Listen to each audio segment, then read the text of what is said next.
ओम नमः शिवाय। दोस्तों, आज सावन के सोमवार पर हम आपके लिए एक ऐसी चमत्कारिक शिव कथा लेकर आए हैं जिसे अगर आपने सच्चे मन से सुन लिया तो आपकी संतान पर आने वाले बड़े से बड़े संकट को खुद महाकाल टाल देंगे। अगर आप अपने बच्चों की सलामती चाहते हैं और उनके जीवन से हर दुख मिटाना चाहते हैं तो शिव जी की इस कथा को अधूरा मत छोड़ना, अंत तक सुनना, क्योंकि यह कहानी आपकी किस्मत बदल सकती है। एक समय की बात है, एक छोटे से गांव में श्यामू नाम का एक गरीब धोबी रहता था। श्यामू स्वभाव का बहुत ही सीधा और सरल इंसान था। उसके परिवार में उसकी पत्नी राधा थी। श्यामू और राधा दोनों ही भगवान शिव के बहुत बड़े भक्त थे। उनकी दिनचर्या ही महादेव के नाम से शुरू होती थी। श्यामू हर रोज सुबह ब्रह्म मुहूर्त में उठता, नदी पर जाकर स्नान करता और फिर गीले कपड़ों में ही पास के एक शिव मंदिर में जाकर शिवलिंग पर जल चढ़ाता। श्यामू का नियम था कि जब तक वह भोलेनाथ को भोग नहीं लगा लेता तब तक वह खुद अन्न का एक दाना भी नहीं खाता था। श्यामू का काम कपड़े धोने का था। वह गांव के लोगों के घर घर जाकर मैले कपड़े इकट्ठा करता, उन्हें नदी पर ले जाकर धोता, सुखाता और फिर शाम को उन कपड़ों को वापस उनके घरों तक पहुंचाता। श्यामू बहुत ही ईमानदारी से अपना काम करता था, लेकिन गांव के कुछ लोग उसकी शराफत का गलत फायदा उठाते थे। गांव के कई अमीर सेठ और रसूखदार लोग श्यामू से अपने ढेर सारे कपड़े धुलवा लेते थे, लेकिन जब पैसे देने की बारी आती तो उसे दुत्कार देते। कोई कहता कि कल आना, तो कोई कहता कि काम ठीक से नहीं किया। श्यामू इतना सीधा था कि वह किसी से लड़ता नहीं था। वह मन ही मन सोचता कि शायद मेरे प्रारब्ध में यही लिखा है और सब कुछ भोलेनाथ पर छोड़ देता। कई बार तो ऐसा होता कि श्यामू दिन भर मेहनत करता, लेकिन शाम को उसे अपनी मेहनत की कमाई का एक पैसा भी नहीं मिलता। घर में गरीबी इतनी ज्यादा थी कि कई बार श्यामू और राधा को भूखे पेट ही सोना पड़ता था। लेकिन इतनी गरीबी और लाचारी के बाद भी उनकी भक्ति में कोई कमी नहीं आई। जब घर में खाने को कुछ नहीं होता तब भी श्यामू और राधा एक लोटा जल लेकर शिव जी के सामने बैठ जाते और कहते कि हे प्रभु, जो दिया है उसमें भी खुश हैं और जो नहीं दिया उसका भी कोई गम नहीं, बस अपनी कृपा बनाए रखना। राधा एक बहुत ही संस्कारी और पतिव्रता स्त्री थी। वह हर सुख दुख में श्यामू के साथ खड़ी रहती थी। वह कभी भी अपनी गरीबी का रोना नहीं रोती थी, बल्कि श्यामू का हौसला बढ़ाती रहती। समय धीरे धीरे बीतता गया। श्यामू और राधा की शादी को कई साल हो चुके थे, लेकिन उनके घर में कोई संतान नहीं थी। संतान की चाह में उन्होंने कई व्रत रखे और भोलेनाथ से मन्नतें मांगी। आखिरकार भोलेनाथ ने उनकी पुकार सुनी। कुछ समय बाद राधा गर्भवती हुई। यह खबर सुनकर श्यामू की खुशी का ठिकाना नहीं रहा। उसे लगा कि अब उसके जीवन के सारे दुख खत्म हो जाएंगे, क्योंकि घर में नन्हे मेहमान की किलकारियां गूंजने वाली हैं। 9 महीने पूरे होने पर राधा ने एक सुंदर और स्वस्थ बेटे को जन्म दिया। घर में खुशियों का माहौल छा गया। श्यामू ने अपनी हैसियत के हिसाब से थोड़ा बहुत दान पुण्य भी किया। उसने अपने बेटे को गोद में उठाया और शिव जी के मंदिर जाकर उसे उनके चरणों में लिटा दिया और कहा, हे प्रभु, यह आपकी ही देन है, अब इसकी रक्षा करना भी आपका ही काम है। लेकिन कहते हैं ना कि वक्त बदलते देर नहीं लगती। बच्चे के आने से खुशी तो मिली, लेकिन घर के खर्च भी बढ़ गए। श्यामू की कमाई तो पहले ही बहुत कम थी, अब बच्चे की देखभाल, दवा दारू और उसके पालन पोषण का खर्च उठाना मुश्किल होने लगा। श्यामू अब पहले से ज्यादा मेहनत करने लगा। वह सुबह जल्दी उठता और देर रात तक नदी किनारे कपड़े धोता रहता। उसके हाथों की चमड़ी गलने लगी थी, पैरों में छाले पड़ गए थे, लेकिन वह बिना रुके काम करता रहा ताकि अपने बच्चे को दूध पिला सके। परंतु नियति को कुछ और ही मंजूर था। बच्चा अभी कुछ ही महीनों का हुआ था कि अचानक वह बीमार पड़ गया। उसे तेज बुखार ने जकड़ लिया। श्यामू और राधा घबरा गए। गांव के वैद्य को दिखाया तो उन्होंने कुछ जड़ी बूटियां दी, लेकिन बच्चे की हालत में कोई सुधार नहीं हुआ। दिन ब दिन बच्चे की हालत बिगड़ती जा रही थी। बुखार कम होने का नाम नहीं ले रहा था। बच्चा दूध पीना भी छोड़ चुका था। वह बस कमजोर होकर रोता रहता। श्यामू के पास जो भी थोड़ी बहुत जमा पूंजी थी वह वैद्य की दवाइयों में खर्च हो गई। अब उसके पास न तो दवा लाने के पैसे बचे थे और न ही घर में खाने के लिए अनाज। इधर बच्चे की रोने की आवाज सुनकर राधा का कलेजा फटा जा रहा था। वह दिन रात बच्चे को सीने से लगाए बैठी रहती और शिव जी से प्रार्थना करती। उस दिन सोमवार था। घर में खाने को एक दाना नहीं था। श्यामू सुबह काम पर जाने के लिए तैयार हुआ, लेकिन उसका मन बहुत भारी था। उसने देखा कि उसका बच्चा भूख और बीमारी से तड़प रहा है और राधा की आंखों से आंसू नहीं रुक रहे हैं। श्यामू ने एक गहरी सांस ली और हमेशा की तरह मंदिर जाने के लिए निकला। लेकिन आज उसके कदमों में वह उत्साह नहीं था। उसके मन में एक अजीब सी खामोशी और गुस्सा था। वह सोच रहा था कि मैं जिस भोलेनाथ की इतनी भक्ति करता हूं, क्या उन्हें मेरा यह दुख दिखाई नहीं देता? क्या वह पत्थर के हो गए हैं? श्यामू के कदम भारी मन से मंदिर की सीढ़ियों की ओर बढ़ रहे थे। रोज वह इन सीढ़ियों को दौड़ते हुए चढ़ जाता था, लेकिन आज ऐसा लग रहा था मानो उसके पैरों में मन भर का लोहा बंधा हो। मंदिर के अंदर पहुंचकर उसने देखा कि शिवलिंग पर बेलपत्र और फूल चढ़े हुए हैं। दिया जल रहा है और अगरबत्ती की खुशबू पूरे वातावरण में फैली हुई है। रोज यह दृश्य उसे शांति देता था, लेकिन आज यह दृश्य उसे काट रहा था। वह शिवलिंग के पास गया। उसने लौटा उठाया, लेकिन उसके हाथ कांप रहे थे। उसने जल तो चढ़ाया, लेकिन आज उसकी जुबान पर कोई मंत्र नहीं था, बल्कि एक शिकायत थी। उसने शिवलिंग की ओर देखते हुए कहा, बाबा, आज मैं तुम्हारे सामने हाथ जोड़ने नहीं आया हूं और न ही कुछ मांगने आया हूं। मैं बस तुमसे पूछने आया हूं। बरसों से तेरी चौखट पर माथा रगड़ रहा हूं, खुद भूखा रहा, लेकिन तुझे हमेशा भोग लगाया। मेरे शरीर पर कपड़ा हो या ना हो, लेकिन तुझ पर हमेशा फूल चढ़ाए। लोग मेरा मजाक उड़ाते थे, मुझे पागल कहते थे, फिर भी मैंने तेरा नाम नहीं छोड़ा। और उसका बदला तूने मुझे यह दिया। श्यामू की आंखों से आंसू बहने लगे। उसकी आवाज मंदिर की दीवारों से टकराकर गूंजने लगी। मेरा नन्हा सा बच्चा, जिसने अभी ठीक से दुनिया भी नहीं देखी, वह भूख और बीमारी से मर रहा है। मेरी पत्नी, जो तुझे अपना पिता मानती है, वह घर में आंसुओं से रो रही है और तू यहां शांत बैठा है। क्या पत्थरों के बीच रहकर तेरा दिल भी पत्थर का हो गया है भोलेनाथ? अगर आज शाम तक तूने मेरे बच्चे के लिए कुछ नहीं किया, तो याद रखना महादेव, आज के बाद यह श्यामू कभी तेरी चौखट पर नहीं आएगा। आज तेरी और मेरी भक्ति की परीक्षा है। इतना कहकर श्यामू ने वहां रखा हुआ प्रसाद भी नहीं उठाया, जो वह रोज अपने साथ ले जाता था। वह गुस्से और हताशा में पैर पटकता हुआ मंदिर से बाहर निकल गया। उसका दिल अंदर ही अंदर रो रहा था, क्योंकि वह अपने भोलेनाथ से नाराज तो था, लेकिन उसका विश्वास अभी भी पूरी तरह नहीं टूटा था। उसे कहीं न कहीं उम्मीद थी कि शायद उसका यह गुस्सा ही भगवान को पिघला दे। मंदिर से निकलकर श्यामू काम की तलाश में गांव की ओर चल पड़ा।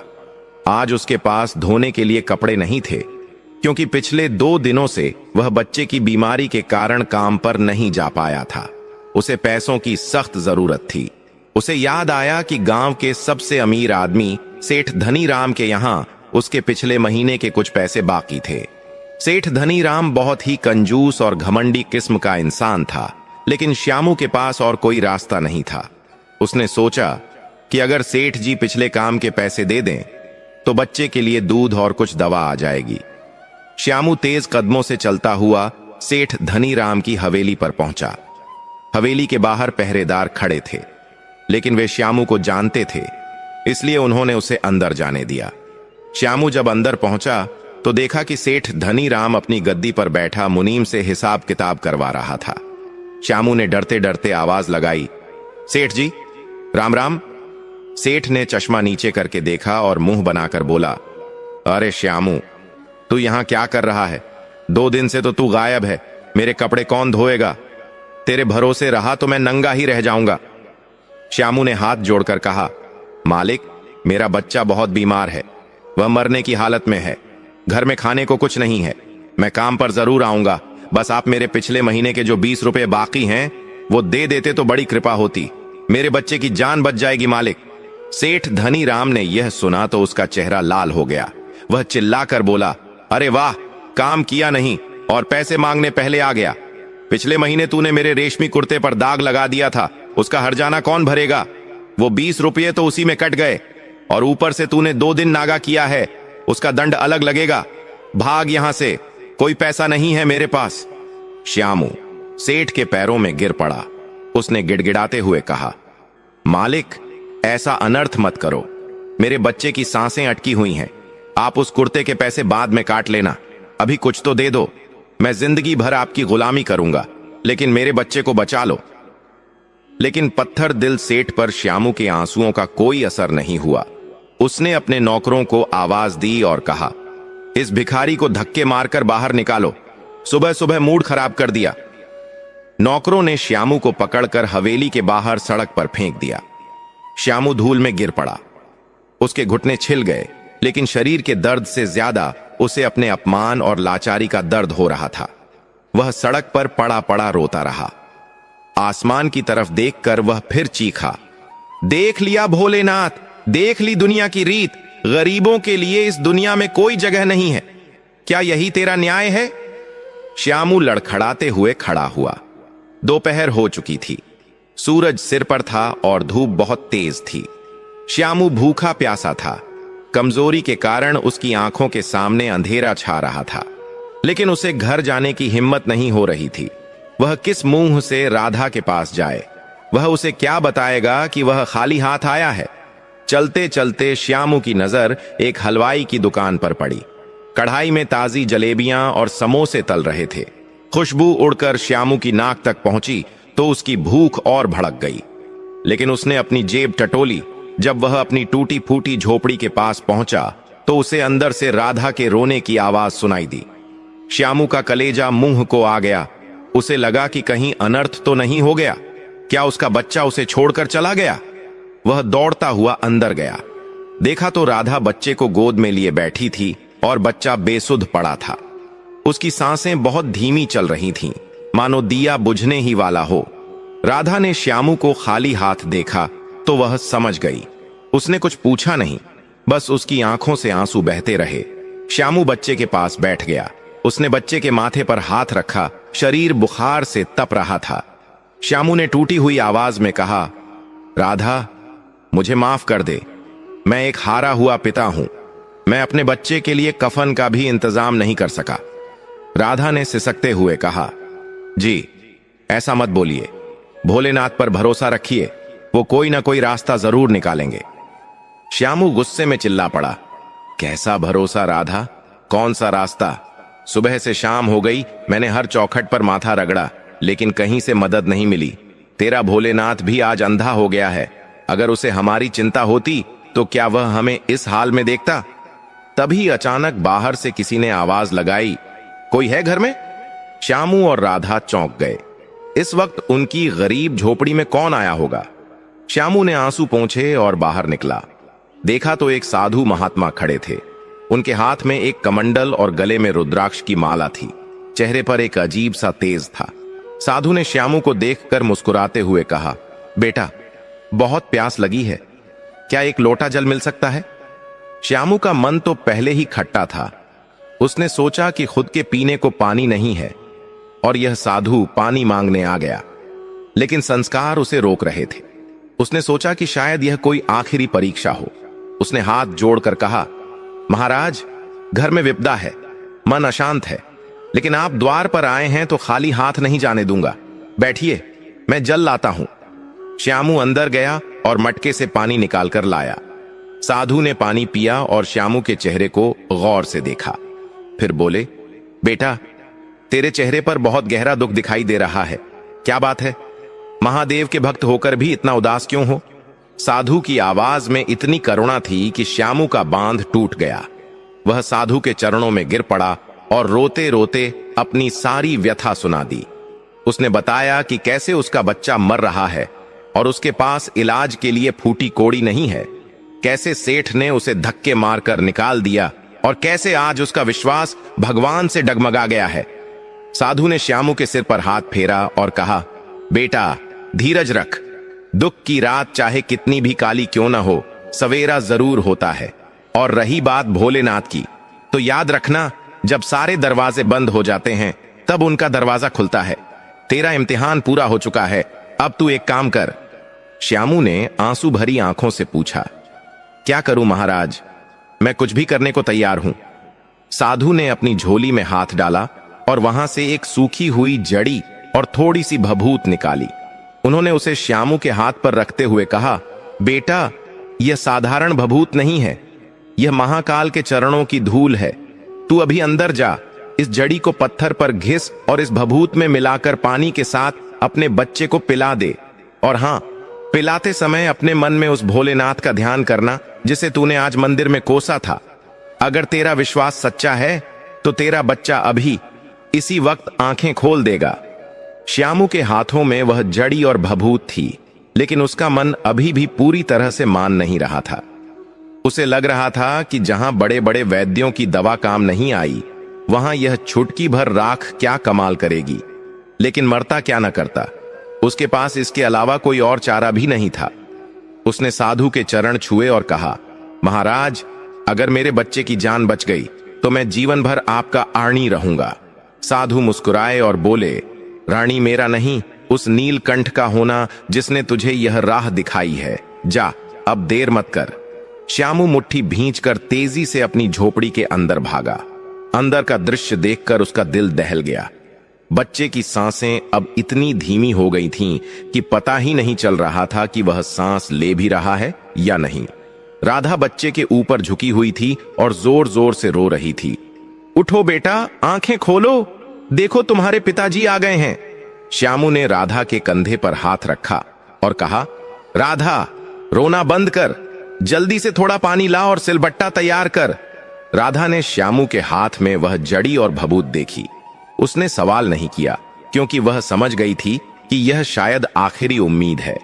राधा ने तुरंत पानी का लोटा दिया। श्यामू ने कांपते हाथों से उस जड़ी को पत्थर पर घिसा। घिसते घिसते उसकी आंखों से आंसू टपक रहे थे और पत्थर पर गिर रहे थे। उसने उस लेप को भभूत में मिलाया और एक चम्मच में घोल तैयार कर लिया। श्यामू बच्चे के पास बैठा। उसने बच्चे का मुंह खोलने की कोशिश की, लेकिन जबड़ा भींच गया था। श्यामू ने मन ही मन शिवजी को याद किया, हे भोलेनाथ, सुबह मैंने गुस्से में बहुत कुछ कह दिया था, मुझे माफ कर देना प्रभु, मेरी परीक्षा मत लो। अगर आज इस बच्चे को कुछ हो गया तो यह श्यामू भी जिंदा नहीं रहेगा। उसने बड़ी मुश्किल से बच्चे के होठों को खोला और वह घोल उसके हलक में उतार दिया। दवा पिलाने के बाद श्यामू और राधा दोनों सांस रोककर बच्चे के चेहरे की तरफ देखने लगे। एक पल बीता, 2 पल बीते, लेकिन कोई हलचल नहीं हुई। श्यामू का दिल बैठने लगा। उसे लगा कि सब खत्म हो गया। वह साधु भी शायद कोई ढोंगी था। लेकिन तभी अचानक एक चमत्कार हुआ। बच्चे के शरीर में एक हल्की सी कंपन हुई। जो शरीर बुखार से तवे की तरह तप रहा था, उसका तापमान धीरे धीरे कम होने लगा। बच्चे ने एक लंबी सांस ली और अचानक जोर से खांसने लगा। खांसी की आवाज सुनकर श्यामू और राधा के चेहरों पर एक चमक आ गई। बच्चे ने धीरे धीरे अपनी आंखें खोलीं। उसकी आंखों में अब वह धुंधलापन नहीं था, बल्कि एक चमक थी। उसने अपनी मां को देखा और धीमी आवाज में रोने लगा। राधा ने तुरंत बच्चे को सीने से लगा लिया और पागलों की तरह चूमने लगी। मेरा बेटा, मेरा लाल ठीक हो गया। श्यामू, देखो, हमारा बेटा ठीक हो गया। राधा की खुशी का कोई ठिकाना नहीं था। श्यामू तो जैसे पत्थर की मूरत बन गया था। उसे अपनी आंखों पर यकीन नहीं हो रहा था कि जो बच्चा कुछ मिनट पहले मौत के दरवाजे पर था, वह अब अपनी मां की गोद में खेल रहा है। श्यामू को तुरंत उस साधु का ख्याल आया। वह झटके से खड़ा हुआ और बोला, राधा, यह सब उस महात्मा का चमत्कार है जो बाहर खड़े हैं। मैं उन्हें अभी बुलाकर लाता हूं। उनका जितना भी आदर सत्कार हो सके हमें करना चाहिए। श्यामू दौड़ता हुआ झोपड़ी के बाहर आया। उसने इधर देखा, उधर देखा, लेकिन वहां कोई नहीं था। सड़क पूरी तरह सुनसान थी। दूर दूर तक किसी के होने का नामो निशान नहीं था। श्यामू सड़क पर दौड़कर कुछ दूर आगे गया। दाएं बाएं देखा, लोगों से पूछा, लेकिन किसी ने भी उस साधु को आते या जाते नहीं देखा था। श्यामू वहीं बीच सड़क पर घुटनों के बल बैठ गया। अब उसे समझ आ चुका था, वह कोई साधारण साधु नहीं थे। वह खुद भोलेनाथ थे, जो अपने भक्त की पुकार सुनकर अपने भक्त का मान रखने के लिए वेश बदल कर आए थे। श्यामू की आंखों से प्रायश्चित के आंसू बहने लगे। उसने आसमान की तरफ हाथ जोड़कर कहा, हे प्रभु, मैं कितना बड़ा अज्ञानी हूं। मैंने आपको कोसा, आप पर शक किया, फिर भी आप अपनी करुणा बरसाने चले आए। आप सच में भोले हैं, आप सच में दयालु हैं। श्यामू भारी मन और भीगी आंखों के साथ घर लौटा। उसने राधा को बताया कि वह साधु वहां नहीं है। राधा भी समझ गई। दोनों पति पत्नी ने बच्चे को शिव जी की तस्वीर के सामने लिटाया और दंडवत प्रणाम किया। उस रात श्यामू और राधा ने भरपेट खाना तो नहीं खाया, क्योंकि घर में अन्न नहीं था, लेकिन उनका पेट खुशियों से भरा हुआ था। बच्चे की जान बच गई थी, यही उनके लिए सबसे बड़ा भोग था। रात गहरी हो गई थी, चारों तरफ शांति थी, लेकिन गांव के दूसरे हिस्से में, जहां अमीरों की हवेलियां थीं, वहां एक तूफान आने वाला था। जिस सेठ धनीराम ने श्यामू को दुत्कार कर भगाया था, उसकी हवेली में इस वक्त कोहराम मचने वाला था। अगली सुबह मंगलवार का दिन था। श्यामू सुबह सुबह उठा। आज उसके चेहरे पर एक अलग ही तेज था। उसने स्नान किया और अपने उसी पुराने शिव मंदिर की ओर चल पड़ा। आज उसके 10 बजे के बाद ही मंदिर में पूजा शुरू होगी। कदमों में थकान नहीं थी, बल्कि एक नया जोश था। मंदिर पहुंचकर उसने शिवलिंग को बाहों में भर लिया और खूब रोया। उसने अपने अपराधों की क्षमा मांगी और संकल्प लिया कि चाहे प्राण चले जाएं, लेकिन अब उसका विश्वास कभी नहीं डगमगाएगा। पूजा करके जब श्यामू मंदिर से बाहर निकला, तो उसने देखा कि गांव के लोग झुंड बनाकर आपस में बातें कर रहे हैं। सबके चेहरों पर हवाइयां उड़ी हुई थीं।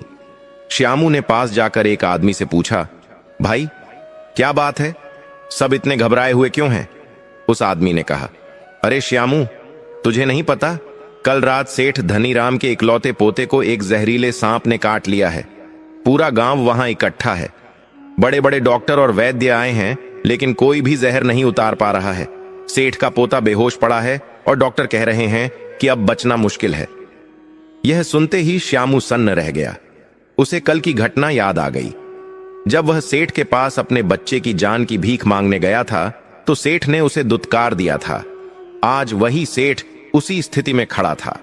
नियति ने कैसा खेल खेला था। एक गरीब का बेटा बिना दवा के केवल ईश्वर की कृपा से बच गया, और एक अमीर का बेटा जिसके पास धन दौलत के ढेर लगे थे, वह मौत से लड़ रहा था। श्यामू के मन में एक पल के लिए विचार आया कि अच्छा हुआ, उस घमंडी के साथ ऐसा ही होना चाहिए। लेकिन अगले ही पल उसने अपनी सोच को झटक दिया। वह शिव का भक्त था, और शिव भक्त किसी के दुख पर खुश नहीं होते। उसने सोचा कि बच्चा तो निर्दोष है, उसकी क्या गलती है। श्यामू ने मन ही मन फैसला किया। वह भी सेठ की हवेली की तरफ चल पड़ा। जब वह हवेली के पास पहुंचा, तो देखा वहां भीड़ लगी हुई है। अंदर से रोने चीखने की आवाजें आ रही थीं। सेठ धनीराम, जो कल तक घमंड में चूर था, आज जमीन पर बैठकर छाती पीट पीट कर रो रहा था। अरे कोई तो मेरे पोते को बचा लो, मेरी सारी दौलत ले लो, मेरा सब कुछ ले लो, बस मेरे कुल का दीपक बुझने मत दो। वैद्य और डॉक्टर सिर झुकाकर खड़े थे। उन्होंने हाथ खड़े कर दिए थे। उन्होंने साफ कह दिया था कि जहर पूरे शरीर में फैल चुका है और अब कुछ नहीं हो सकता।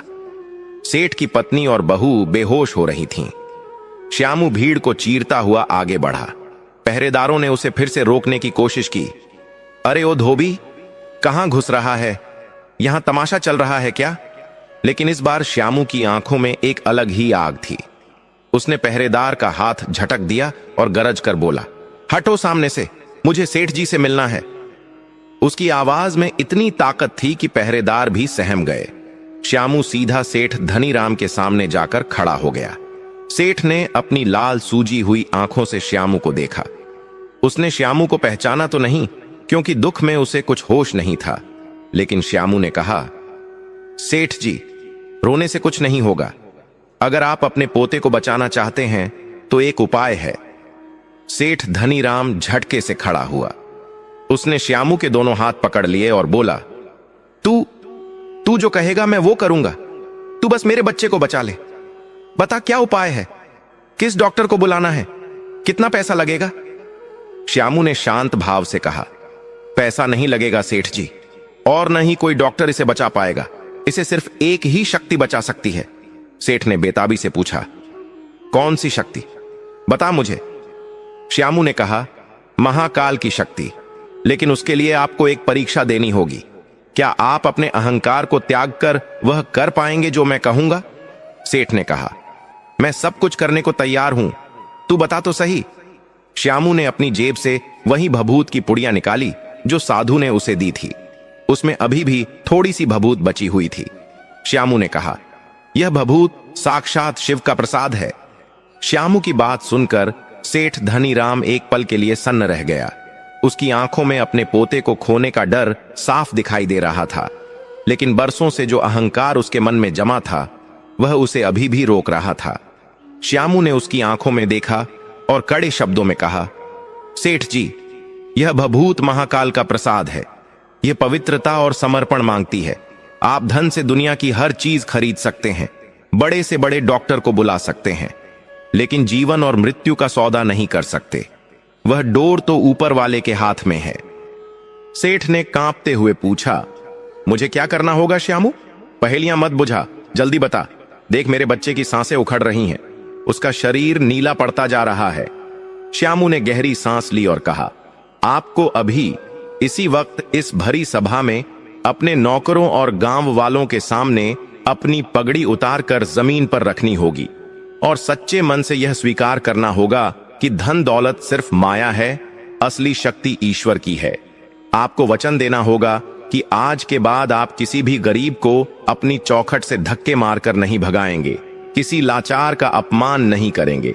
अगर आपके मन में लेश मात्र भी छल हुआ तो यह भभूत काम नहीं करेगी। पूरे कमरे में सन्नाटा छा गया। सेठ धनीराम, जो पूरे इलाके में अपनी आन बान और शान के लिए जाना जाता था, क्या वह एक धोबी के कहने पर अपनी पगड़ी, जो उसकी इज्जत का प्रतीक थी, उसे पैरों में रखेगा? सेठ की पत्नी ने रोते हुए कहा, जी, आप क्या सोच रहे हैं? पगड़ी प्यारी है या पोते की जान? कर लीजिए जो यह कह रहा है। सेठ ने अपने पोते के नीले पड़ चुके चेहरे को देखा। उसकी ममता उसके अहंकार पर भारी पड़ गई। सेठ ने कांपते हाथों से अपने सिर की पगड़ी उतारी। उसकी आंखों से आंसू बह रहे थे। उसने धीरे धीरे झुककर वह पगड़ी श्यामू के पैरों के पास जमीन पर रख दी और हाथ जोड़कर आसमान की तरफ देखते हुए चीखा, हे महादेव, मैं हार गया, मेरा धन हार गया, मेरा अहंकार हार गया। मुझे माफ कर दो प्रभु। मैंने गरीबों को कीड़ा मकोड़ा समझा, मैंने श्यामू जैसे भक्त का दिल दुखाया। मुझे क्षमा कर दो, मेरे बच्चे को जीवन दान दे दो। मैं कसम खाता हूं कि आज के बाद मेरी चौखट से कोई खाली हाथ नहीं जाएगा। सेठ का यह रूप देखकर वहां मौजूद हर व्यक्ति की आंखें नम हो गईं। किसी ने कभी सपने में भी नहीं सोचा था कि पत्थर दिल धनीराम कभी इतना लाचार हो सकता है। श्यामू ने देखा कि सेठ का पश्चाताप सच्चा है। उसने तुरंत कदम आगे बढ़ाए। श्यामू बच्चे के पास बैठा। बच्चे का शरीर सांप के जहर से काला पड़ता जा रहा था। मुंह से झाग निकल रहा था और शरीर एकदम ठंडा हो चुका था। डॉक्टरों ने तो पहले ही जवाब दे दिया था। श्यामू ने अपनी आंखें बंद की और उसी साधु का ध्यान किया जिसने उसे यह भभूत दी थी। उसने मन ही मन ओम नमः शिवाय का जाप किया और चुटकी भर भभूत बच्चे के माथे पर लगा दी। फिर थोड़ी सी भभूत उसके कंठ पर लगाई और बची हुई भभूत को पानी में घोलकर बड़ी कठिनाई से बच्चे के मुंह में डाल दिया। सब लोग सांस रोककर देख रहे थे। 1 मिनट बीता, 2 मिनट बीते। कमरे में सुई गिरने जितनी शांति थी। सेठ धनीराम और उसकी पत्नी ने अपनी आंखें बंद कर ली थीं। वे परिणाम देखने की हिम्मत नहीं जुटा पा रहे थे। तभी बच्चे के शरीर में एक जोरदार झटका लगा। वह जोर से तड़पा और उसके मुंह से काला झाग और तेजी से निकला। सेठ घबरा गया। ये क्या हो रहा है श्यामू, ये क्या हो रहा है? श्यामू ने शांत भाव से कहा, धीरज रखिए सेठ जी, जहर बाहर निकल रहा है। देखते ही देखते बच्चे ने एक लंबी उबकाई ली और उल्टी कर दी। उल्टी के साथ ही काला विषैला पदार्थ बाहर निकल गया और उसके तुरंत बाद बच्चे ने जोर से रोना शुरू कर दिया। बच्चे के रोने की आवाज उस हवेली में किसी संगीत से कम नहीं थी। जो हवेली मातम में डूबी हुई थी, वहां अचानक जान आ गई। बच्चे का रंग जो नीला पड़ गया था, वह धीरे धीरे सामान्य होने लगा। उसकी सांसें जो उखड़ रही थीं, अब सामान्य गति से चलने लगीं। सेठ धनीराम दौड़कर अपने पोते के पास गया। उसने बच्चे को सीने से लगा लिया और फूट फूट कर रोने लगा। मेरा बच्चा, मेरा लाल बच गया, साक्षात चमत्कार हो गया। सेठ की पत्नी ने श्यामू के पैर पकड़ लिए। भैया श्यामू, तुम तो हमारे लिए भगवान बनकर आए हो। अगर तुम न होते तो आज हमारा वंश खत्म हो जाता। श्यामू ने तुरंत पीछे हटकर हाथ जोड़ लिए। मां जी, मुझे पाप का भागीदार मत बनाइए।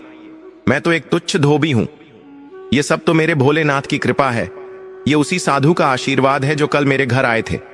मैंने तो बस माध्यम बनकर अपना फर्ज निभाया है। सेठ धनीराम अब पूरी तरह बदल चुका था। वह श्यामू के पास आया और उसे गले लगा लिया।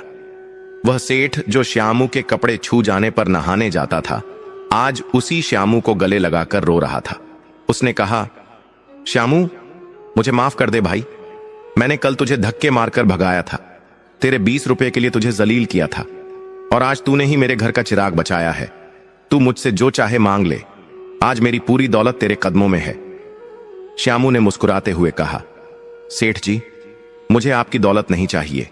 मेरे भोलेनाथ ने मेरे बच्चे को जीवन दिया और आपके बच्चे को भी। मेरे लिए यही सबसे बड़ी दौलत है।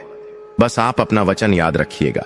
किसी गरीब को कभी मत सताना, क्योंकि गरीबों की हाय में बहुत ताकत होती है। वह लोहे को भी भस्म कर सकती है। यह खबर जंगल में आग की तरह पूरे गांव में फैल गई। गांव के लोग जो बाहर खड़े थे, वे भी जय जयकार करने लगे। हर हर महादेव, हर हर महादेव के नारों से पूरा आसमान गूंज उठा। सब लोग समझ गए थे कि श्यामू कोई साधारण इंसान नहीं, बल्कि शिव का परम भक्त है। उस दिन के बाद से गांव की तस्वीर ही बदल गई। सेठ धनीराम ने अपनी हवेली के बाहर एक बड़ा सा सदाव्रत लंगर खोल दिया। वहां रोज गरीबों को मुफ्त खाना खिलाया जाने लगा। सेठ खुद अपने हाथों से लोगों को खाना परोसता। जिस सेठ के डर से लोग कांपते थे, अब लोग उसे दुआएं देते थे। श्यामू का जीवन भी बदल गया। हालांकि उसने सेठ से कोई धन नहीं लिया, लेकिन गांव वालों का नजरिया उसके प्रति बदल गया था। अब कोई उसे अरे ओ धोबी कहकर नहीं बुलाता था, बल्कि सब उसे भक्त जी या श्यामू भैया कहकर आदर देते थे।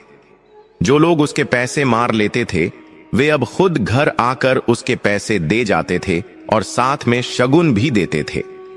श्यामू की गरीबी धीरे धीरे दूर होने लगी, लेकिन उसका स्वभाव नहीं बदला। वह अब भी रोज सुबह ब्रह्म मुहूर्त में उठता, नदी पर कपड़े धोता और सबसे पहले शिव मंदिर में जाकर सेवा करता। लेकिन कहानी अभी खत्म नहीं हुई थी। शिव जी की लीला अपरंपार है। वे अपने भक्तों की परीक्षा लेते हैं तो उन्हें निखारते भी हैं। श्यामू की भक्ति की चर्चा अब आसपास के दूसरे गांवों में भी होने लगी थी। लोग दूर दूर से उसके पास अपनी समस्याएं लेकर आने लगे। श्यामू किसी को कोई जादू टोना नहीं बताता था, बस उन्हें शिव की भक्ति करने को कहता और मंदिर की भभूत दे देता। और आश्चर्य की बात यह थी कि लोगों के काम बनने भी लगे थे। इससे श्यामू की ख्याति और बढ़ने लगी। इसी गांव के पास एक दूसरा गांव था जिसका नाम था कालीपुर। वहां का जमींदार था भैरव सिंह। भैरव सिंह स्वभाव से बहुत ही क्रूर और नास्तिक किस्म का इंसान था। वह अपनी ताकत और बाहुबल पर बहुत घमंड करता था। उसे भगवान, धर्म और पूजा पाठ से सख्त नफरत थी। वह कहता था कि इस दुनिया में जो कुछ भी है वह ताकत से मिलता है, किसी पत्थर की मूर्ति के सामने सिर पटकने से नहीं। जब भैरव सिंह के कानों में श्यामू की चर्चा पहुंची तो उसे बहुत गुस्सा आया। उसके चमचों ने उसे बताया, सरकार, पड़ोस के गांव में एक धोबी है जो खुद को शिव का बहुत बड़ा भक्त बताता है। लोग कहते हैं उसने मरे हुए को जिंदा कर दिया। आजकल वहां के लोग हमारी नहीं बल्कि उस धोबी की जय जयकार कर रहे हैं। यहां तक कि हमारे गांव के भी कुछ लोग छुप छुप कर उसके पास जाने लगे हैं। यह सुनकर भैरव सिंह आग बबूला हो गया। उसने अपनी मूंछों पर ताव देते हुए कहा, अच्छा, एक मामूली धोबी अब भगवान बन बैठा है और लोग मेरे डर को भूलकर उसकी भक्ति में लग गए हैं। यह ढोंग मुझे बंद करना होगा। मुझे उस धोबी का असली चेहरा सबके सामने लाना होगा। मैं देखूंगा कि उसका शिव उसे मेरे कहर से कैसे बचाता है। भैरव सिंह ने अपने कुछ गुंडों को बुलाया और एक योजना बनाई। उसने सोचा कि अगर वह श्यामू को सबके सामने झूठा और ढोंगी साबित कर दे तो लोगों का विश्वास टूट जाएगा और फिर से उसकी ही दहशत कायम हो जाएगी। उसने अपने सबसे खास आदमी कालिया को बुलाया। कालिया एक शातिर बदमाश था। भैरव सिंह ने कालिया से कहा, जाओ उस श्यामू के पास जाओ, एक गरीब और दुखी इंसान का नाटक करो। उसके सामने ऐसी समस्या रखो जिसका हल किसी के पास ना हो और जब वह हार मान ले या कोई बहाना बनाए तो भरी सभा में उसका अपमान करो और उसे मारते हुए मेरे पास लाओ। कालिया कुटिल मुस्कान के साथ बोला, जी सरकार, काम हो जाएगा। मैं ऐसा नाटक करूंगा कि वह धोबी क्या, उसका भगवान भी चकमा खा जाएगा। इधर श्यामू इन सब षड्यंत्रों से अनजान अपनी भक्ति और सेवा में लीन था। उसे नहीं पता था कि एक नई मुसीबत, एक नई परीक्षा उसकी ओर बढ़ रही है। वह रोज की तरह शाम को मंदिर के चबूतरे पर बैठकर कुछ गांव वालों को शिव पुराण की कथा सुना रहा था। श्यामू कह रहा था, भाइयों, महादेव बहुत भोले हैं। उन्हें पाने के लिए बड़े बड़े यज्ञ या धन की जरूरत नहीं है। बस एक लोटा जल और सच्चे मन से पुकारो तो वे दौड़े चले आते हैं। लेकिन याद रखना, भक्ति में अहंकार के लिए कोई जगह नहीं होती। रावण शिव का परम भक्त था, लेकिन जब उसे अपने ज्ञान और शक्ति का अहंकार हो गया तो उसका सर्वनाश हो गया। तभी वहां भीड़ को चीरते हुए एक आदमी रोता बिलखता हुआ आया।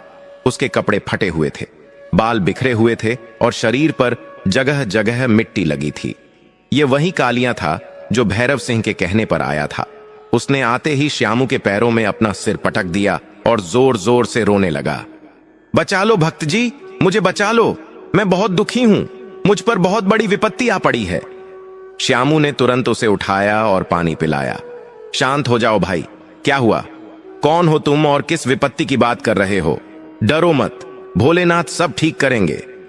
कालिया ने अपनी झूठी कहानी गढ़नी शुरू की। उसने सिसकते हुए कहा, भक्त जी, मैं पास के गांव से आया हूं। मेरा नाम दीनदयाल है। मेरे घर में एक अजीब घटना घट रही है। रोज रात को मेरे घर में भयानक आवाजें आती हैं, आग की लपटें दिखाई देती हैं, लेकिन कुछ जलता नहीं है। मेरा परिवार डर के मारे सो नहीं पाता। मेरे छोटे छोटे बच्चे डर से पागल हो गए हैं। कई तांत्रिकों को दिखाया, लेकिन कोई कुछ नहीं कर पाया। सब कहते हैं कि वहां किसी ब्रह्म राक्षस का साया है। मैंने सुना है कि आप शिव के परम भक्त हैं, आपके पास हर समस्या का समाधान है। अगर आपने मेरी मदद नहीं की तो मेरा पूरा परिवार आत्महत्या कर लेगा। कालिया ने यह बात इतने नाटक और विश्वास के साथ कही कि वहां बैठे सारे गांव वाले सहम गए। ब्रह्म राक्षस का नाम सुनकर ही लोगों के रोंगटे खड़े हो गए। सब श्यामू की तरफ देखने लगे। उन्हें लगा कि अब श्यामू अपनी भभूत देगा और सब ठीक हो जाएगा, लेकिन श्यामू चुप था। वह कालिया की आंखों में देख रहा था। श्यामू सीधा साधा जरूर था, लेकिन शिव भक्ति ने उसे एक अंतर्दृष्टि दी थी। उसे कालिया की बातों में दर्द तो दिखाई दे रहा था, लेकिन उसकी आंखों में वह सच्चाई नहीं दिख रही थी जो एक पीड़ित व्यक्ति की आंखों में होती है। उसकी आंखों में एक चालाकी छिपी थी। श्यामू ने मन ही मन शिव जी का ध्यान किया। उसने सोचा, यह मामला साधारण नहीं है, यह व्यक्ति कुछ छिपा रहा है। श्यामू ने शांत भाव से कहा, भाई, ब्रह्म राक्षस का साया कोई छोटी बात नहीं है। इसके लिए मुझे तुम्हारे घर चलना होगा और खुद देखना होगा, लेकिन मेरी एक शर्त है। कालिया मन ही मन खुश हुआ कि शिकार जाल में फंस गया। उसने सोचा कि श्यामू उसके गांव आएगा तो वहां भैरव सिंह के गुंडे उसे घेर लेंगे और उसकी पोल खोल देंगे। कालिया ने तुरंत कहा, जी भक्त जी, जो शर्त आप कहेंगे मुझे मंजूर है, बस आप मेरे साथ चलिए। श्यामू ने कहा, मेरी शर्त यह है कि मैं अकेले नहीं जाऊंगा। मेरे साथ मेरे गांव के 5 सम्मानित लोग भी चलेंगे और हम आज रात को ही वहां चलेंगे। श्यामू जानता था कि अगर यह कोई चाल है तो अकेले जाना खतरे से खाली नहीं होगा, और अगर सच में कोई समस्या है तो गांव के बड़े बुजुर्गों का साथ होना अच्छा है। कालिया थोड़ा हिचकिचाया, क्योंकि उसे लगा कि ज्यादा लोग होंगे तो गड़बड़ हो सकती है, लेकिन उसने सोचा कि भैरव सिंह के पास तो पूरी फौज है, 5-6 लोगों से क्या फर्क पड़ता है। कालिया ने कहा, ठीक है महाराज, जैसा आप कहें, बस चलिए। श्यामू ने सेठ धनीराम, जो अब सुधर चुके थे, और गांव के 4 अन्य समझदार लोगों को साथ लिया। सबने मशालें जलाईं और हर हर महादेव का नाम लेकर कालिया के साथ उसके गांव की ओर चल पड़े। रात घनी काली थी। जंगल का रास्ता डरावना लग रहा था। हवाओं के चलने से पेड़ों के पत्ते खड़खड़ा रहे थे, मानो किसी अनहोनी का संकेत दे रहे हों। जैसे जैसे वे आगे बढ़ रहे थे, श्यामू का मन बेचैन हो रहा था। उसे बार बार ऐसा आभास हो रहा था कि वे किसी मुसीबत के मुंह में जा रहे हैं। उसने अपने झोले में हाथ डाला और सुनिश्चित किया कि उसके पास उसकी रामायण की छोटी गुटका, किताब और शिव जी का दिया हुआ वह रुद्राक्ष है या नहीं। रास्ते में चलते चलते सेठ धनीराम ने श्यामू से धीरे से पूछा, श्यामू, मुझे यह आदमी कुछ ठीक नहीं लग रहा। इसकी चाल ढाल और बात करने का तरीका किसी दुखी इंसान जैसा नहीं है। कहीं हम किसी जाल में तो नहीं फंस रहे? श्यामू ने मुस्कुराते हुए कहा, सेठ जी, जाल तो शिकारी बिछाता है, लेकिन उसे नहीं पता होता कि जंगल का राजा कौन है। हम शिव के भरोसे जा रहे हैं। अगर यह सच है तो भला होगा, और अगर झूठ है तो झूठ का अंत भी शिव ही करेंगे। आप चिंता न करें, बस नाम जपते रहें। तभी अचानक जंगल के बीचों बीच एक सुनसान जगह पर कालियां रुक गया। उसने पीछे मुड़कर श्यामू और उसके साथियों की तरफ देखा। अब उसके चेहरे पर वह लाचारी नहीं थी, बल्कि एक क्रूर हंसी थी। बस भक्त जी, पहुंच गए हम, कालिया ने हंसते हुए कहा। श्यामू ने चारों तरफ देखा। वहां कोई घर नहीं था, बस घना जंगल और पुरानी खंडर हो चुकी एक हवेली के अवशेष थे। श्यामू ने पूछा, तुम्हारा घर कहां है भाई? यहां तो सिर्फ खंडर हैं। तभी झाड़ियों के पीछे से सीटियों की आवाज आई और देखते ही देखते 10-12 हट्टे कट्टे आदमी हाथों में लाठियां और तलवारें लेकर निकल आए। उन्होंने श्यामू और गांव वालों को चारों तरफ से घेर लिया। चारों तरफ से हथियारों से लैस गुंडों को देखकर सेठ धनीराम और बाकी गांव वालों के होश उड़ गए। उनके हाथों से जलती हुई मशालें कांपने लगीं। जो कालियां अभी तक एक लाचार और दुखी इंसान बनकर गिड़गिड़ा रहा था, अब वह सीना तान कर खड़ा था और उसकी आंखों में खून उतर आया था। उसने एक क्रूर हंसी हंसते हुए कहा, क्यों भक्त जी, कैसा लगा मेरा नाटक? तुम तो अंतर्यामी बनते हो ना, तुम्हें तो सब पता चल जाना चाहिए था।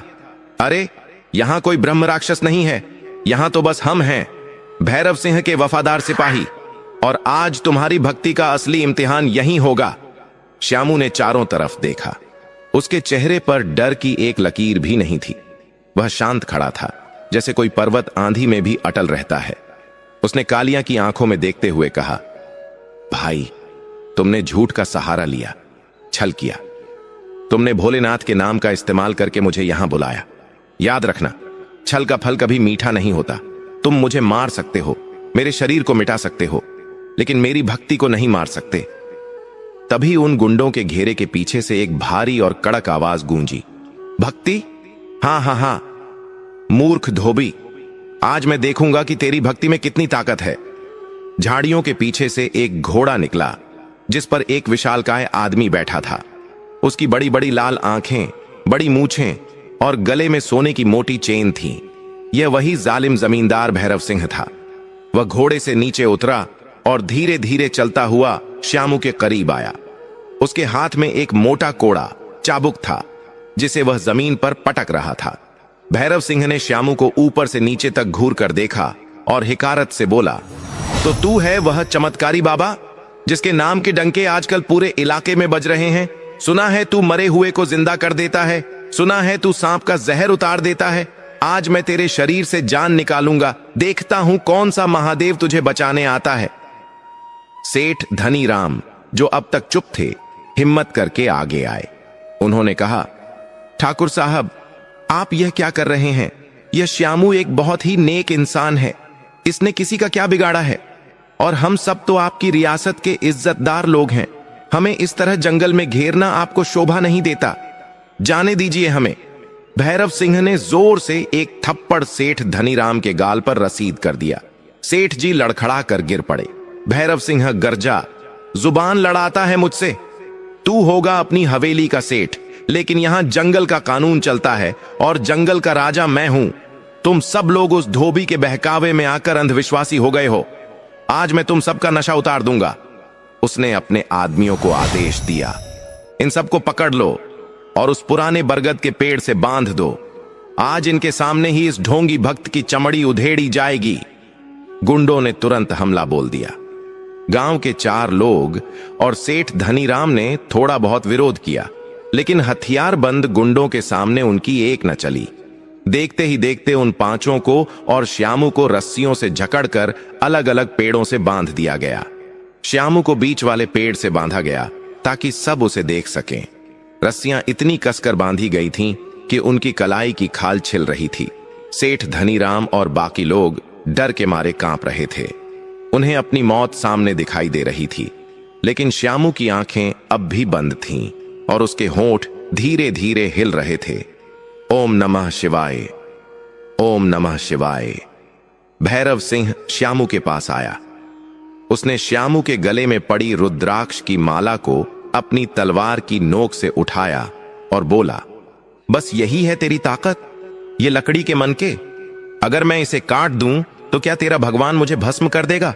बोल ढोंगी बोल। श्यामू ने अपनी आंखें खोली। उसकी आंखों में एक अजीब सा तेज था, जिसे देखकर एक पल के लिए भैरव सिंह भी सहम गया। श्यामू ने शांत स्वर में कहा, ठाकुर साहब, यह माला सिर्फ मन के नहीं है, यह विश्वास है। आप माला तोड़ सकते हैं, लेकिन मेरे मन में बैठे शिव को नहीं निकाल सकते। आप मुझे मार सकते हैं, लेकिन सत्य को नहीं झुठला सकते। पाप का घड़ा जब भरता है तो उसे फूटना ही पड़ता है। आप अभी भी समय है, संभल जाइए। श्यामू की यह बात सुनकर भैरव सिंह का अहंकार चोट खा गया। वह गुस्से से पागल हो गया।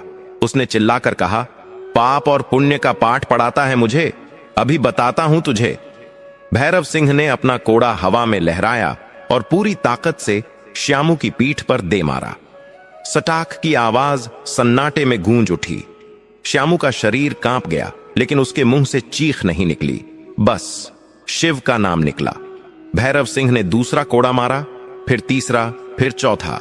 श्यामू की पीठ से खून रिसने लगा। उसका कुर्ता फटकर खून से लथपथ हो गया। सेठ धनीराम और गांव वाले रो रहे थे, छोड़ दो इसे ठाकुर, मार डालोगे क्या? मत मारो, ये मर जाएगा। वे गिड़गिड़ा रहे थे, लेकिन भैरव सिंह रुकने का नाम नहीं ले रहा था। वह हर कोड़े के साथ पूछता, बोल, तेरा भगवान कहां है? क्यों नहीं आता तुझे बचाने? बुला उसे, कह दे कि तू ढोंगी है, कह दे कि शिव कुछ नहीं है। श्यामू दर्द से कराह रहा था।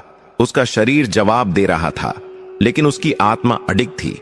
उसने दर्द में डूबी आवाज में कहा, वह यहीं है, कण कण में है, तुझ में भी है, मुझ में भी है। वह देख रहा है, सब देख रहा है। भैरव सिंह थक कर हांफने लगा। उसने कोड़ा फेंक दिया और अपनी तलवार निकाल ली। उसने कहा, बहुत हुआ नाटक, अब मैं तेरी गर्दन काटूंगा, देखता हूं कटी हुई गर्दन राम का नाम कैसे लेती है। भैरव सिंह ने तलवार उठाई और श्यामू की तरफ बढ़ा। सेठ धनीराम ने अपनी आंखें बंद कर लीं। उन्हें लगा कि अब अनर्थ होने वाला है। सबने अपनी सांसें रोक लीं। जैसे ही भैरव सिंह ने तलवार श्यामू की गर्दन पर चलाने के लिए हाथ ऊपर उठाया, अचानक जंगल में एक तेज हवा का झोंका आया। हवा इतनी तेज थी कि मशालें बुझने लगीं। पेड़ों के पत्ते जोर जोर से खड़खड़ाने लगे। धूल का एक बवंडर उठा, जिसने सबकी आंखों में धूल झोंक दी। भैरव सिंह का हाथ हवा में ही रुक गया, क्योंकि धूल उसकी आंखों में चली गई थी। वह गालियां बकने लगा, अरे यह आंधी कहां से आ गई? मशालें जलाओ, मशालें मत बुझने देना। कुछ मशालें बुझ गईं, जिससे वहां आधा अंधेरा हो गया। गुंडे डर गए। उन्हें लगा कि शायद जंगल का कोई जानवर आ गया है। तभी उस अंधेरे और साए साए करती हवा के बीच एक अजीब सी आवाज सुनाई दी, फुंफकार। यह किसी मामूली सांप की फुंफकार नहीं थी। यह आवाज इतनी तेज थी कि बादलों की गर्जन जैसी लग रही थी। सब एकदम चुप हो गए। हवा रुक गई, सन्नाटा छा गया। तभी बिजली कड़की और उस रोशनी में जो दृश्य दिखा, उसे देखकर भैरव सिंह और उसके गुंडों के पैरों तले जमीन खिसक गई। जिस पेड़ से श्यामू बंधा हुआ था, उस पेड़ की ऊंची डाल से एक विशालकाय काला नाग नीचे लटक रहा था। उसका फन इतना बड़ा था कि वह सूप जैसा लग रहा था। उसकी आंखें अंगारों की तरह चमक रही थीं। वह नाग श्यामू के सिर के ठीक ऊपर अपना फन फैलाकर बैठा था, मानो वह श्यामू की रक्षा कर रहा हो। नाग ने एक बार फिर जोर से फुंफकारा। उस फुंफकार की आवाज से भैरव सिंह का घोड़ा बिदक गया और रस्सी तोड़ाकर जंगल में भाग गया। गुंडे थर थर कांपने लगे। बाप रे, ये तो कालिया नाग है, भागो नहीं तो सबको दस लेगा। भैरव सिंह भी डर के मारे 2 कदम पीछे हट गया। उसकी तलवार हाथ से छूटकर गिर गई। उसने जिंदगी में कई सांप देखे थे, लेकिन इतना विशाल और भयानक नाग कभी नहीं देखा था। उसे समझ नहीं आ रहा था कि यह संयोग है या श्यामू का चमत्कार। श्यामू अभी भी अपनी आंखें बंद किए हुए था। उसे नहीं पता था कि उसके सिर पर मौत नहीं, बल्कि साक्षात महाकाल का एक गण उसकी रक्षा कर रहा है। नाग ने भैरव सिंह की तरफ अपना फन घुमाया। ऐसा लगा मानो वह भैरव सिंह को चेतावनी दे रहा हो कि अगर अब एक कदम भी आगे बढ़ाया तो तेरा अंत निश्चित है। भैरव सिंह के पसीने छूट रहे थे। उसका सारा नशा उतर चुका था, लेकिन उसका घमंड अभी भी पूरी तरह नहीं टूटा था। उसने कांपती आवाज में अपने आदमियों से कहा, डरते क्यों हो? यह बस एक जानवर है, मारो इसे, भाले मारो। लेकिन किसी भी गुंडे में इतनी हिम्मत नहीं थी कि वह उस काल के पास भी फटके। कालिया गुंडा तो सबसे पहले दुम दबाकर भागने की फिराक में था। तभी एक और घटना घटी।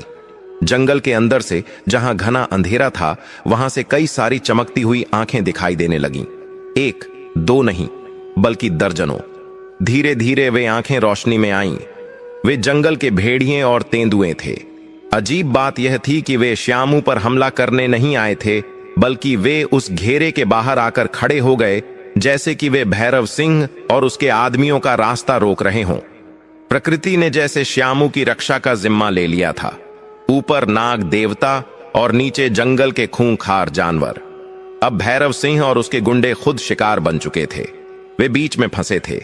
अगर आगे बढ़ते तो नाग डसता, और अगर पीछे भागते तो जंगली जानवर उन्हें फाड़ खाते।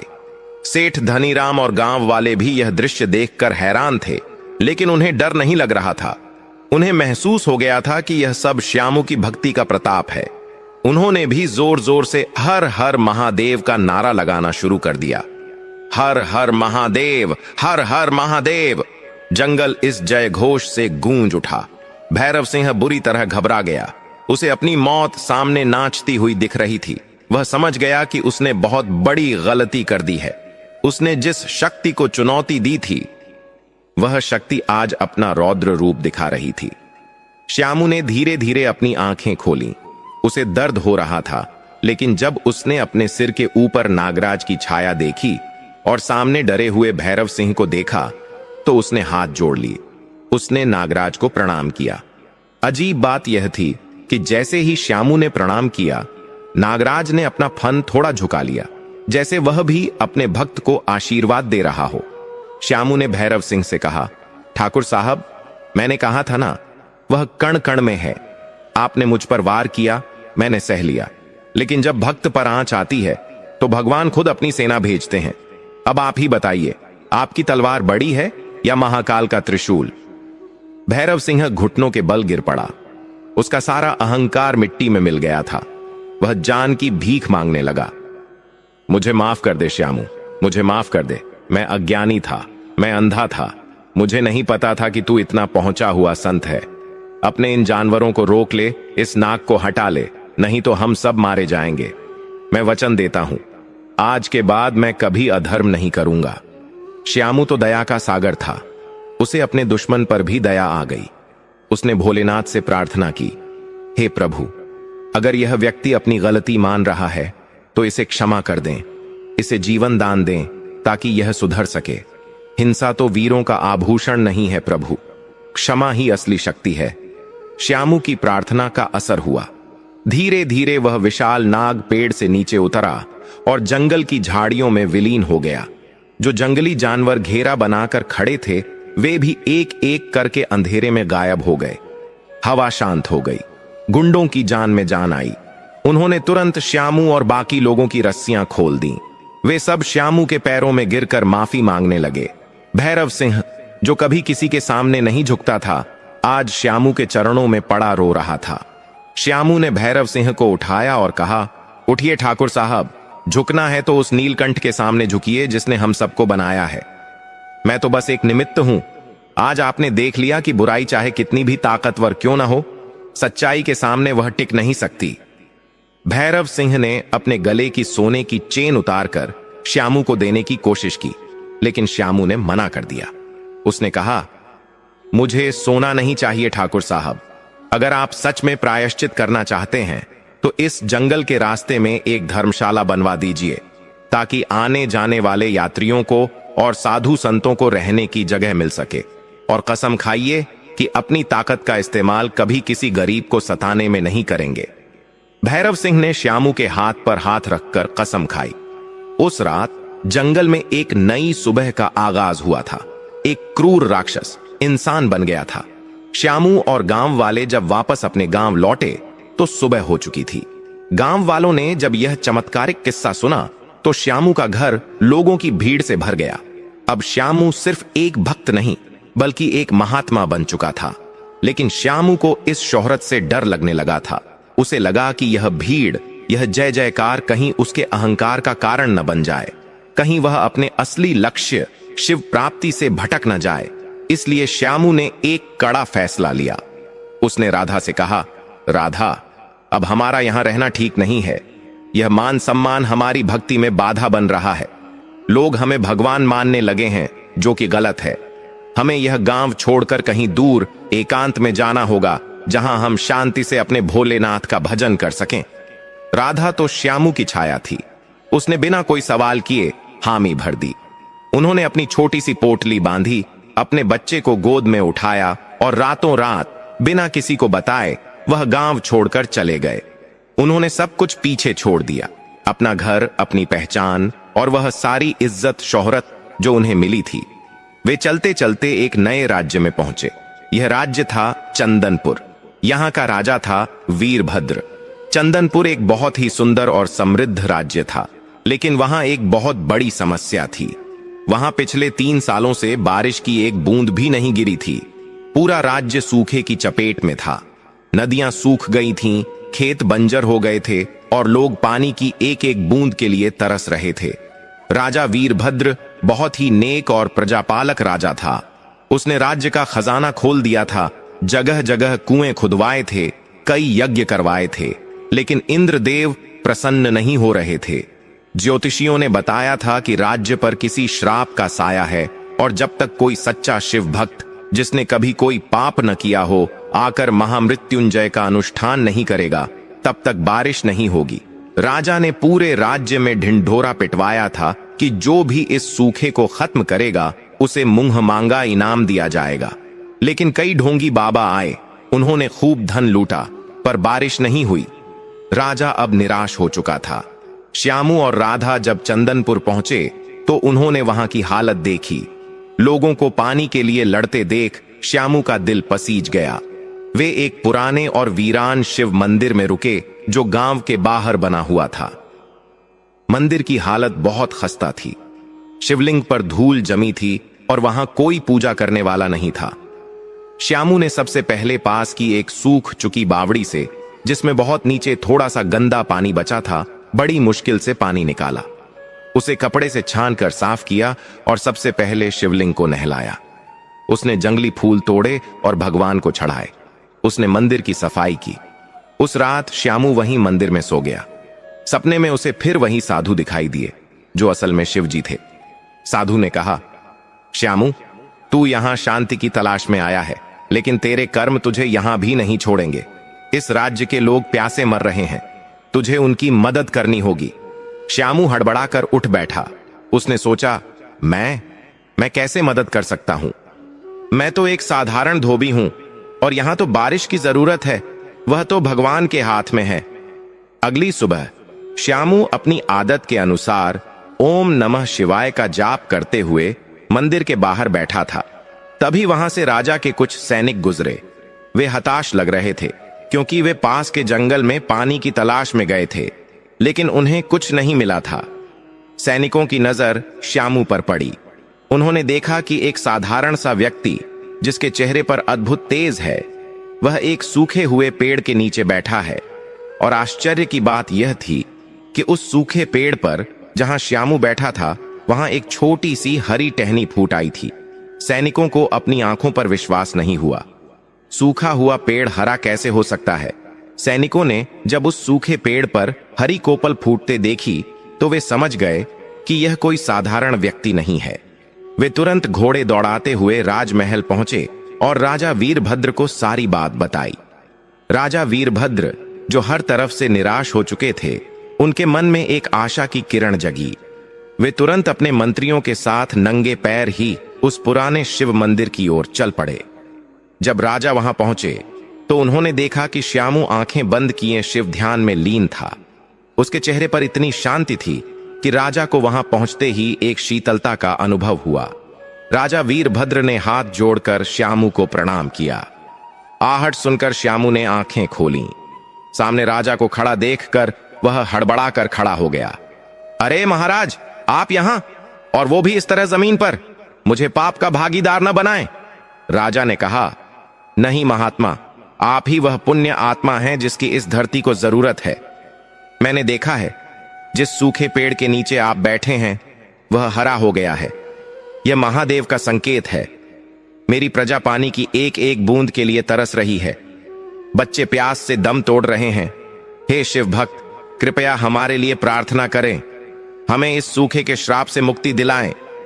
श्यामू की आंखों में आंसू आ गए। उसने सोचा, भोलेनाथ, आपकी लीला भी अजीब है। मैं जहां भी छुपना चाहता हूं आप मुझे ढूंढ ही लेते हैं। श्यामू ने राजा से कहा, राजन, मैं कोई महात्मा नहीं हूं, मैं तो बस एक साधारण सा सेवक हूं। लेकिन अगर मेरे भोलेनाथ की इच्छा है तो मैं प्रार्थना जरूर करूंगा, लेकिन मेरी एक शर्त है। राजा ने कहा, कहिए महाराज, मैं अपना पूरा राज्य आपके चरणों में रख दूंगा। श्यामू ने कहा, मुझे राज्य नहीं चाहिए, बस आप और आपकी प्रजा मेरे साथ मिलकर सच्चे मन से ओम नमः शिवाय का जाप करेंगे और संकल्प लेंगे कि भविष्य में पानी की कभी बर्बादी नहीं करेंगे और प्रकृति का सम्मान करेंगे। राजा ने तुरंत वचन दिया। श्यामू ने शिवलिंग के पास बैठकर पूजा शुरू की। समस्या यह थी कि अभिषेक करने के लिए जल नहीं था। लोटे में बस 2 घूंट पानी बचा था जो श्यामू ने अपने पीने के लिए रखा था। श्यामू ने वह लोटा उठाया और रुंधे गले से बोला, प्रभु, आज गंगाधर को चढ़ाने के लिए मेरे पास गंगा जल तो नहीं है। यह 2 घूंट पानी है जो मेरे प्राण बचाने के लिए था। आज मैं इसे आपको समर्पित करता हूं। या तो मेरी प्यास बुझा देना या इस पूरी धरती की प्यास बुझा देना।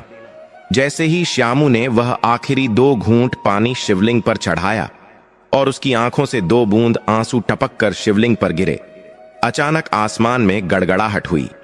जो आसमान पिछले 3 सालों से आग उगल रहा था, वहां पल भर में काले कजरारे बादल घिर आए।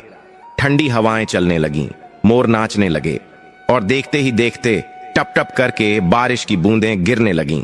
पहले धीमी और फिर मूसलाधार बारिश शुरू हो गई। पूरी धरती की प्यास बुझने लगी। सूखी नदियां बहने लगीं। गांव के लोग अपने घरों से बाहर निकल आए और बारिश में भीगते हुए नाचने लगे। हर हर महादेव के जयकारों से पूरा चंदनपुर गूंज उठा। यह बारिश नहीं, यह तो अमृत था जो शिव कृपा बनकर बरस रहा था। राजा वीरभद्र खुशी से रो पड़े। उन्होंने श्यामू के चरण पकड़ लिए। आपने मेरे राज्य को बचा लिया। आज से यह पूरा राज्य आपका है। आप राजगुरु बनकर यहीं रहें। श्यामू ने राजा को उठाया और मुस्कुराते हुए कहा, राजन, यह बारिश मैंने नहीं, आपके विश्वास ने करवाई है।